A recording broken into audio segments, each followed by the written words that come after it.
मंदी के माहौल में रियल एस्टेट सेक्टर ग्राहकों का इंतजार कर रहा है। फ्लैट्स की बिक्री में गिरावट होने से नए लॉन्च कम होते जा रहे हैं। मंदी से परेशान बिल्डर से अब लोगों को वक्त पर पोजीशन मिलने की उम्मीद नहीं है। जो थोड़े बहुत ग्राहक बाजार में दिखाई भी दे रहे हैं वो रेडी टू मूव इन या फिर पोजीशन के करीब पहुंच चुके प्रोजेक्ट्स में ही दिलचस्पी दिखा रहे हैं। अगर आप भी घर खरीदने की योजना बना रहे हैं तो क्यों रेडी टू मूव इन घर खरीदना आपके लिए फायदेमंद है, इस रिपोर्ट में देखते हैं।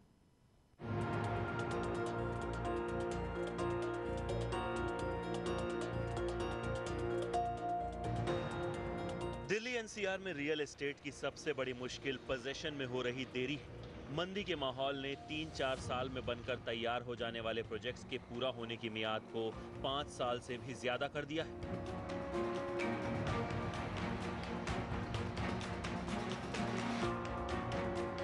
ढांचा खड़े होने तक बिल्डर्स फ्लैट की 95% तक रकम वसूल कर लेते हैं। इसके बाद फिनिशिंग में लगने वाला 2 साल का वक्त और लंबा होता चला जाता है।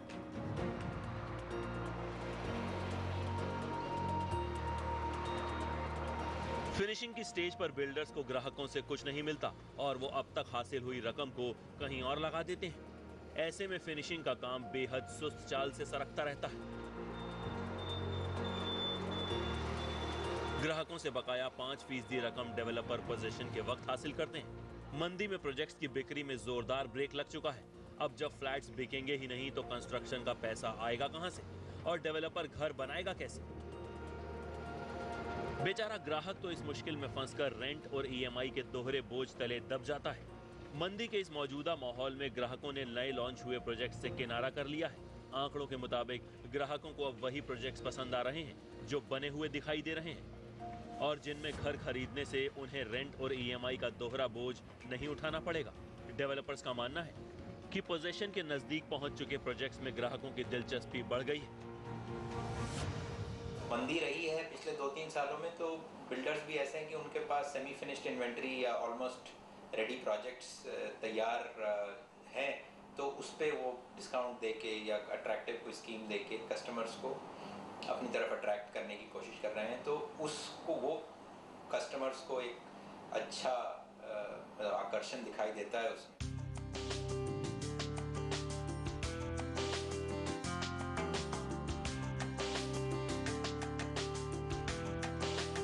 इस वजह से रेडी टू मूव घरों की डिमांड में इजाफा हुआ है। हालांकि डेवलपर्स का दावा है कि नए लॉन्च में भी खूब बिक्री हो रही है, लेकिन उन्हीं डेवलपर्स के प्रोजेक्ट्स में ऐसा देखने को मिल रहा है जिनका ट्रैक रिकॉर्ड इस लिहाज से शानदार है।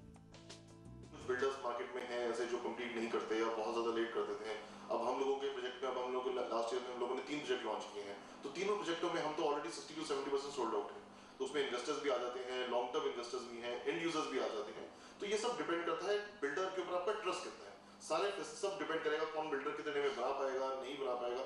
अच्छे बिल्डर के पास आज भी कस्टमर है और जो बिल्डर टाइम से कंप्लीट नहीं करे उनके पास बनने के बाद भी कस्टमर नहीं है। वो बना ही नहीं पाते, बनने तो बहुत दूर की बात आ जाती है।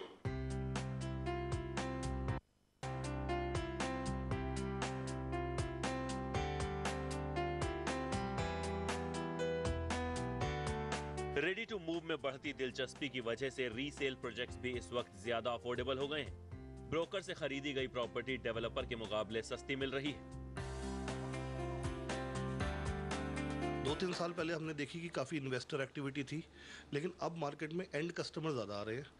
एक तो रीसेल के फ्लैट्स कम रेट्स पे अवेलेबल हैं compare to the fresh inventory उन्हें ज़्यादा बेटर मिल जाती है, और जो कस्टमर हैं वो आ रहे हैं एंड यूजर्स ज़्यादा रादर देन इन्वेस्टर्स। तो वो instead of looking at a brochure और at a sample flat, they want to visit the actual flat और देखना चाहते हैं कहाँ से हवा आ रही है, कितनी पानी आ रही है, क्या व्यू है, और उसके बाद अपना रहने का डिसीजन कर रहे हैं।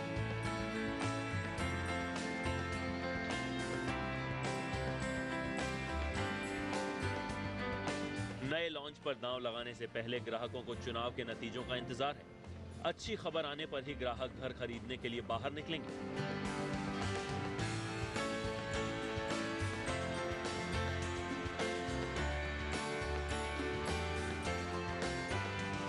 प्रॉपर्टी मार्केट की सुस्ती की वजह थी कि ग्राहकों को प्रॉपर्टी की कीमतों में कमी की उम्मीद थी। हालांकि ग्राहकों को धीरे धीरे समझ आ रहा है कि लंबे अरसे से कीमतों में बढ़ोतरी न होने के चलते अब प्रॉपर्टी की कीमतें अपने न्यूनतम स्तर पर पहुंच गई हैं।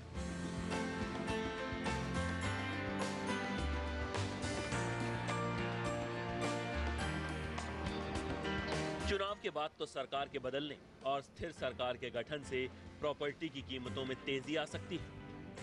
10 साल पहले जो गवर्नमेंट रही है, ये पिछले 3 साल जरूर टाइट रहे हैं। 5 साल जो शुरू के हैं वो हर रियल एस्टेट के लिए या हर बिजनेस के लिए काफ़ी अच्छे रहे। तो एक साइकिल है अगेन 10 साल के बाद एक होता है। गवर्नमेंट कोई भी आए, जो भी गवर्नमेंट स्ट्रॉन्ग और अच्छी गवर्नमेंट आएगी, वो रियल एस्टेट नहीं किसी भी बिजनेस के लिए एक स्ट्रॉन्ग फुटेज लेके आएगी। और मेरा ये मानना है कि पूरे इंडिया के अंदर हर बिजनेस के अंदर प्रॉस्पेरिटी होगी, सिर्फ गवर्नमेंट स्ट्रॉन्ग और अच्छी आनी चाहिए। रेडी टू मूव घरों को खरीदने में सर्विस टैक्स भी बच जाता है और साथ ही होम लोन पर टैक्स छूट का फायदा अलग से मिलता है।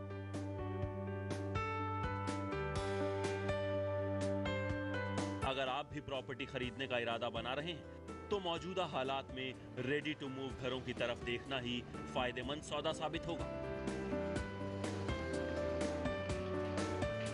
आदित्य केराना, दिल्ली आज तक।